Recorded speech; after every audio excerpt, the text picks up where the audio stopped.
আসসালামু আলাইকুম। Hello everyone, কেমন আছেন সবাই?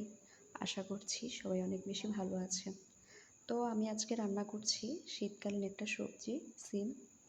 যদিও এখন শীতের এখনও কোনো আগমন হয়নি, শীতকালীন সময় যাচ্ছে কিন্তু খুব বেশি গরম পড়ছে। কিছু তো করার নেই, যেহেতু বাজারে শীতকালীন সবজি চলে এসেছে তো আমাদেরকে খেতেই হবে।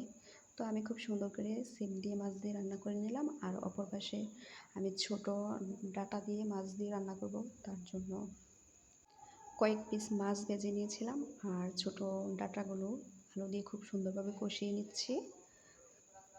আচ্ছা, ক্ষুদ্র নিগোষ্ঠীরা যে হলুদ মরিচ কম দিয়ে তরকারি রান্না করে একটু সাদা সাদা থাকে, ওইটা কার কার ভালো লাগে? আমার কাছে দেখতে ভালোই লাগে। তো এখানে আমি 2 পিস পেটি মাছ রেখে দিয়েছিলাম এই যে সজনে পাতা ভর্তা করার জন্য।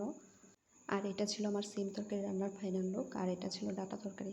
তো তারপর আমি আমার বিল্ডিং ঘরে চলে আসলাম, কারণ এখানে আমার ছোট ছোট সোনামণিরা আমার জন্য অপেক্ষা করছিল তাদেরকে পড়ানোর জন্য।